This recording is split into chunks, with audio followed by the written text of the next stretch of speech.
Hi, good morning, first graders. Today is Wednesday, April 8th, 2020. We have taken a look so far at the long A sound, the long I sound, and the long O sound, and the different ways that you can make those sounds. So when you're spelling, you can try out different ways to get the right one. So today we're going to take a look at the long U sound, and then after that, we're going to do something totally different. So let's take a look at the long U sound. All right, so today we are wrapping up Unit 4, Lesson 16.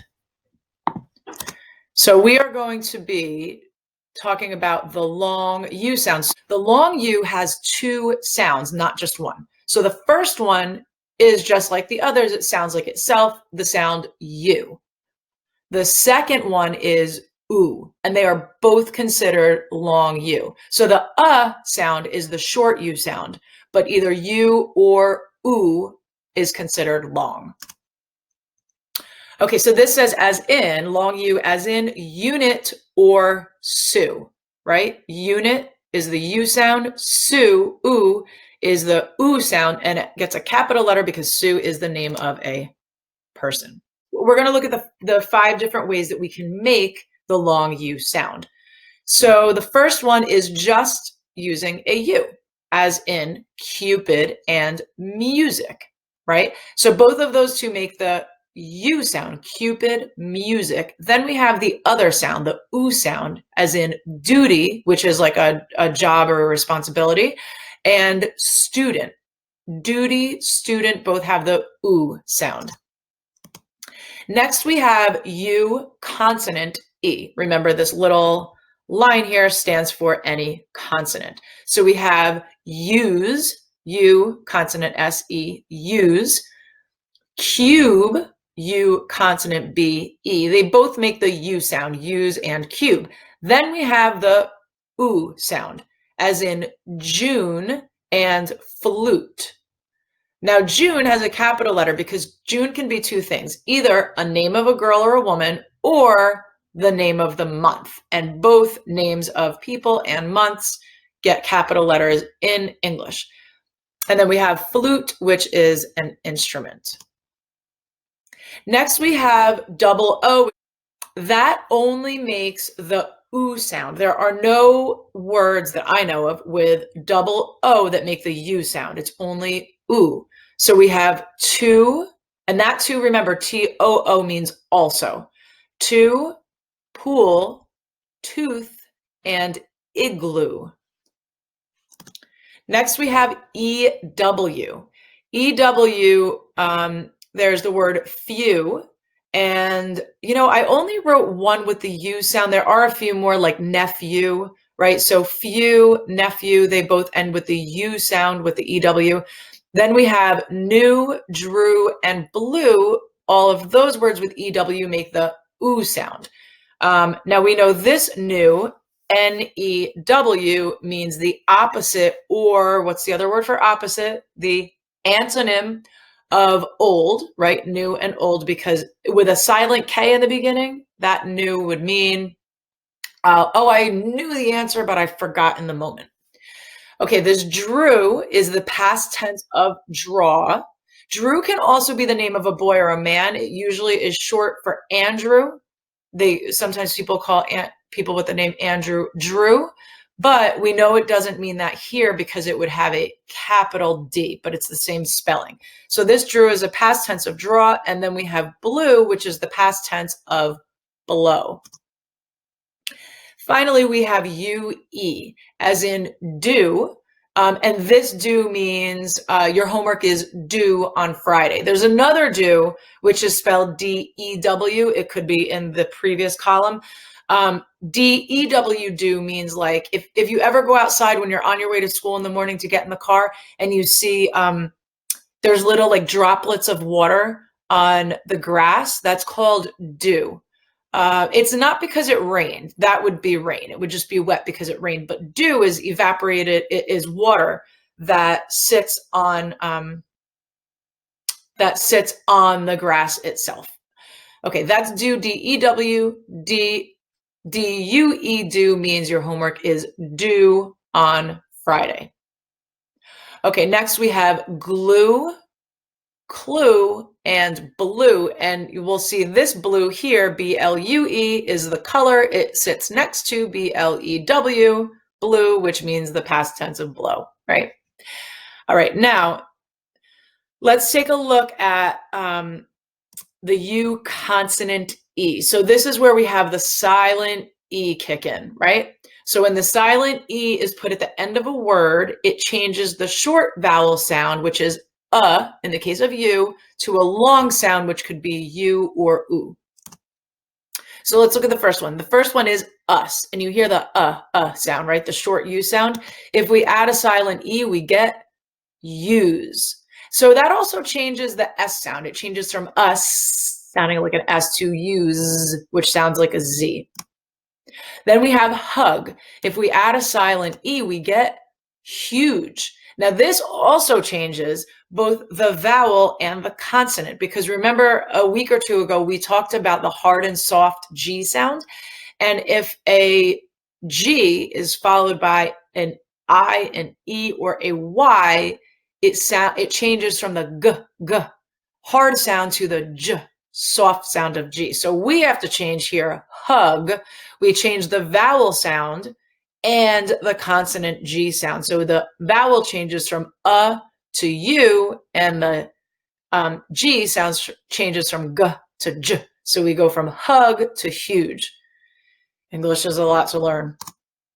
All right, cut. If we add a silent E, we get cute. Tub, if we add a silent E, we get tube. Dud. Now a dud is, I don't expect you all to know this. A dud is when you try something and it just doesn't work out. It's a flop. So for instance, if you go to see the fireworks, right? If you see a fireworks show, like maybe on the 4th of July, and you go and see it and the fireworks go, bah! There's this big explosion in the sky. And after a few of them, one of them goes off and it goes, bah! And it goes right to the ground. It barely lifts off. You can just see it go up a little bit and doesn't make much noise. It doesn't go up high in the sky. It was a dud. They tried it, didn't work. That firework was a dud. And you hear the sound. If we add a silent E to the end, we get dude. And that's something totally different. Okay, cub, which would be like a baby bear. If we add a silent E, we get cube. So it goes from to U. All right, next we are going to talk about the moon. All right, everybody. So we talked earlier, or we read earlier, about astronauts and going to the moon and what a moon trip is like. So now we are going to listen and read to Meet Our Moon. And if you notice, moon is spelled with an O-O, which has the oo sound, which is the long U, right? It's one of the 5 ways that we talked about that you can make the long U sound. So let's take a listen. Meet Our Moon. Hi, I'm Ben, and if you're curious about outer space, you've come to the right place. My robot Galileo is pointing his telescope toward the amazing night sky. That's my cat Cosmo blocking the view. Hey Cosmo, move your tail. We are looking at a moon.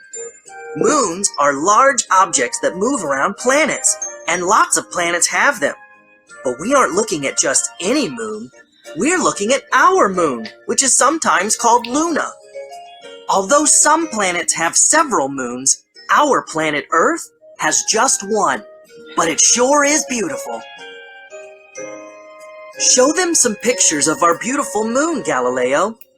It takes our moon about a month to move around the Earth. When we see the moon in the night sky, it seems to be different shapes at different times of the month. But it isn't really changing. That's just the way it looks to us from Earth. Do you see those dark spots? Those are called craters. They're big holes on the surface of the moon. Those craters were made by huge rocks that were traveling through space really fast and then crashed, pow, right into the moon. Some people look at those craters and think they see a man's face. Other people see a rabbit. What do you see? The moon is much smaller than Earth, but it's still very big. And it's the Earth's closest neighbor in space. That's why we can see it so well, even without a telescope. But the moon is still a really long way from the Earth. If you could drive a car to the moon and back, the trip would take you almost a year. The moon and the Earth are both made of rock, but the Earth has air to breathe and lots of water, and the moon doesn't. That's why nothing can live there. That didn't stop people from landing on the moon, though. They wore special suits with air inside. People who travel into space are called astronauts. When the astronauts walked on the moon, they left footprints because the moon is covered with dust. Even though astronauts first walked on the moon over 50 years ago, the footprints are still there because there's no wind on the moon to blow them away. It looks like Cosmo is pretending that Galileo is the moon. Galileo doesn't need to worry, though. The footprints the astronauts left on the moon are still there. But I'll have Cosmo's paw prints cleaned up in no time. Bye for now, and happy moon watching!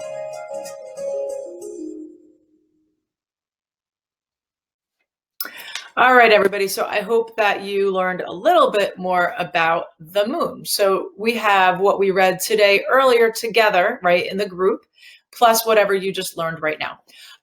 You are going to complete, after this video, one page in your workbook. Make sure that it's volume 2, the new one, right? It's super fast. I think it'll take you less than a minute, to be honest with you. So it is page 7, words with the long U sound. So some will make the oo sound, some will make the U sound. You simply need to circle the picture, okay? Then you are going to write. You can do this in your journals, but I will send your parents a graphic organizer and a writing sheet that you can write it on. If you don't have it printed out, you can do it in your journal. You are going to write about, would you like to be an astronaut? Why or why not? So between everything that we read earlier today and what you just watched, you should have enough ideas, and you can use any other ideas that you may have. Please remember, it needs to be a minimum of 5 sentences, right? Minimum means no less than. So 5 or more sentences. Make sure you have a topic sentence, which is your first sentence, at least 3 detail sentences. So they should be the different reasons why you would or why you would not want to be an astronaut. You can have more. If you have 7 reasons why, you can include 7, but no less than 3 reasons. And then you need a closing sentence, right? The final sentence of the paragraph, which restates your main idea. It sums up or it concludes what you wrote about, all right? And I would like to see those. So please have your parents send those to me. I will write it in your instructions that they should send me your writing on Class Dojo, okay? So enjoy writing, and I will see you tomorrow. Bye-bye.